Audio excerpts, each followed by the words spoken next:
মানুষের সাথে সম্পর্কের পরিবর্তে ডিভাইসের সাথে সম্পর্ক তৈরি করার মাধ্যমে আনন্দ খুঁজে।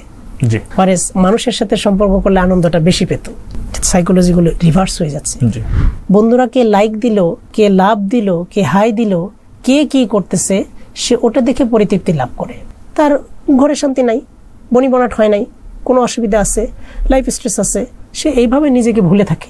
একটা পর্যায়ে এই করতে করতে করতে করতে ব্যাপারটা তার অটো হয়ে যায়, হ্যাবিচুয়েটেড হয়ে যায়, ফলে সে হ্যাবিট ফর্মটা থেকে বের হয়ে আসতে পারে না। হয়তো আমার রান্নার ব্যস্ততা আছে, স্ক্রিন দিয়ে আমি ব্যস্ত করে দিলাম। বাচ্চাটা হয়তো টানাটানি করবে, ঘ্যান করবে, ক্যান করবে, ওটা আমার সহ্য হয় না, আমি স্ক্রিন দিয়ে আরামে থাকতে পারি। এখন সোশ্যাল মিডিয়ার যুগ, এবং দেখা যাচ্ছে এই কারণে আমরা ছেলে বা বৃদ্ধ, নারী বা পুরুষ যাই বলি না কেন, শহরে গ্রামে, সেটা শিক্ষিত বেশি হোক বা অল্প শিক্ষিত হোক বা বেশি শিক্ষিতই হোক না কেন, মানে স্ক্রিন এডিকশন একটা মারাত্মক পর্যায়ে।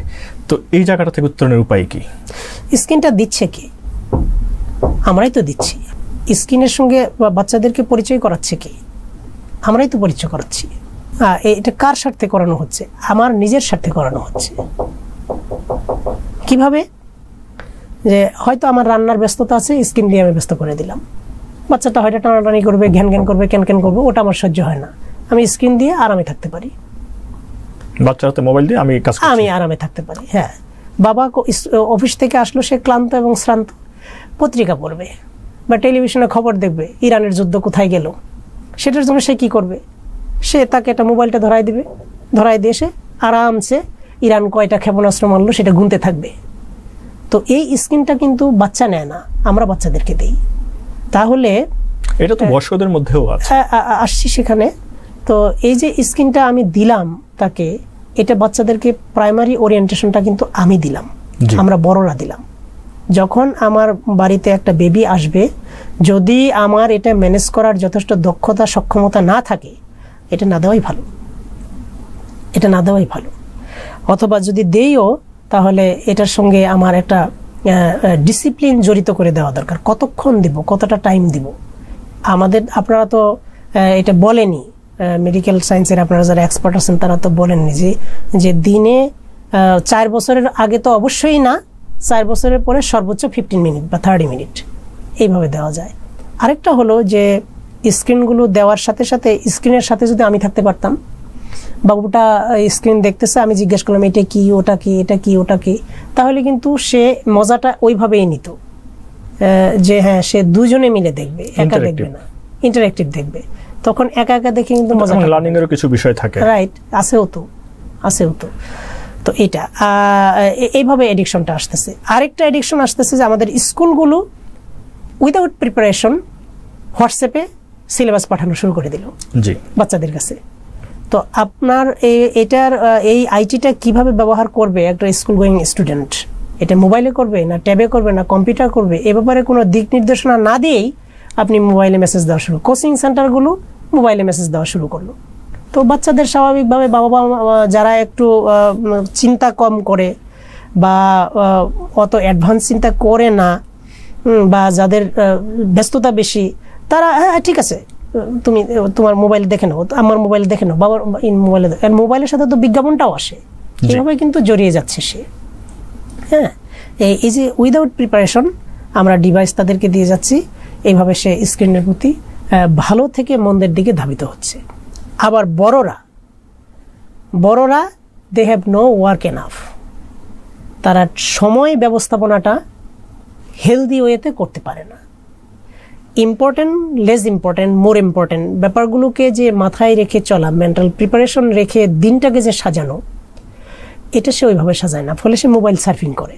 বন্ধুরা কে লাইক দিল, কে লাভ দিল, কে হাই দিল, কে কি করতেছে, সে ওটা দেখে পরিতৃপ্তি লাভ করে। সে কিন্তু নিজেরটা দেয় না, দেখতেছে তার বন্ধুরা কে কোথায় গেল, কে বিদেশ গেল না গেল, এইভাবে স্ক্রিনগুলো সার্ভ করে বেড়ায়। এটা কয়েকটা কারণে হতে পারে। একটা বলে হি অর শি স্ট্রেসড, সে যথেষ্ট মানসিক যন্ত্রণায় আছে, হয়তো ঘরে তার শান্তি নাই, ফলে সে এটা ভুলে থাকার একটা মাধ্যম হিসেবে কাজ করতেছে। সে খুব গোল ডিরেক্টেড কিছু করতেছে, একটা টার্গেট সেট করে সোশ্যাল মিডিয়া ইউজ করতেছে। ব্যাপারটা কিন্তু এরকম না, অহেতুক সে সার্ফিং করতেছে, তার ঘরে শান্তি নাই, বনিবনাট হয় নাই, কোনো অসুবিধা আছে, লাইফ স্ট্রেস আছে, সে এইভাবে নিজেকে ভুলে থাকে। একটা পর্যায়ে এই করতে করতে করতে করতে ব্যাপারটা তার অটো হয়ে যায়, হ্যাবিচুয়েটেড হয়ে যায়, এটা নেশাও হতে পারে, এটা হ্যাবিচুয়েশনও হতে পারে, দুটোই হতে পারে। হ্যাবিট ফর্ম তৈরি হয়, ফলে সে হ্যাবিট ফর্মটা থেকে বের হয়ে আসতে পারে না। এভাবেও কিন্তু অ্যাডাল্টরা আসক্ত হয়ে যায় বা হ্যাবিচুয়েট হয়ে যায় এবং সে যথেষ্ট স্ক্রিন টাইম ওখানে অপচয় করে। এখান থেকে উত্তরণের জন্য কি করণীয় আছে? এটার জন্য উত্তরণের জন্য উপায় হলো তাকে তার সমস্যা সম্পর্কে অ্যাওয়ার থাকা। যদি সত্যি সত্যি তার লাইফ ইভেন্টে এ ধরনের কোনো অশান্তি অস্বস্তি থাকে বা খাপ খাওয়ানোর সমস্যা থাকে, প্রয়োজনীয় এক্সপার্ট হেল্প নিতে পারে, বন্ধুদের সঙ্গে সে পরামর্শ করতে পারে, অথবা নিজেরাই কথাবার্তা বলে সরি বলে জিনিসগুলো মিটপাট করতে পারে। পারিবারিক আলোচনার মাধ্যমে সম্পর্কগুলো উন্নত হতে পারে, স্পিরিচুয়াল চর্চা করতে পারে। আরেকটা জিনিস হলো যে পারিবারিক যে সম্পর্কগুলো, এটা তো স্পিরিচুয়াল। প্রত্যেকটা রিলেশনশিপগুলোর মধ্যে একটা স্পিরিচুয়াল অপরচুনিটি আছে, সুযোগ আছে, একটা আধ্যাত্মিক সুযোগ আছে। পরিবারটাকে আধ্যাত্মিক চর্চার বিষয় হিসেবে এখন আমরা দেখি না, যেটা আগে দেখতাম। আমি রিলিজিয়নের কথা বাদই দিলাম, রিলিজিয়নের কথা আমি এখানে নিলাম না, কিন্তু হেলথে তো স্পিরিচুয়াল হেলথ বলতে আছেই একটা কিছু, সোশ্যাল হেলথ বলতে আছে তো একটা কিছু, এটা তো হেলথের সংজ্ঞার মধ্যেই আছে। এই জিনিসটা মানুষ কিন্তু ওভারলুক করে যাচ্ছে। আমাদের যে পারিবারিক স্পিরিচুয়ালিটি, এটা ডে বাই ডে আমাদের কমে যাচ্ছে। আমাদের প্রোসোশাল বিহেভিয়ারগুলো মানে ডাউনগ্রেডেড হয়ে যাচ্ছে, নিচের দিকে চলে যাচ্ছে। এটা যদি সুন্দর করা যায়, পরিচর্যা করা যায়, এই ব্যাপারগুলো কমবে। মানুষের সাথে সম্পর্কের পরিবর্তে ডিভাইসের সাথে সম্পর্ক তৈরি করার মাধ্যমে আনন্দ খুঁজে। মানে মানুষের সাথে সম্পর্ক করলে আনন্দটা বেশি পেত। সাইকোলজিগুলো রিভার্স হয়ে যাচ্ছে। এই অ্যাওয়ারনেসটা যদি তৈরি হয়, তাহলে আশা করি একজন ব্যক্তি উন্নতি লাভ করবে।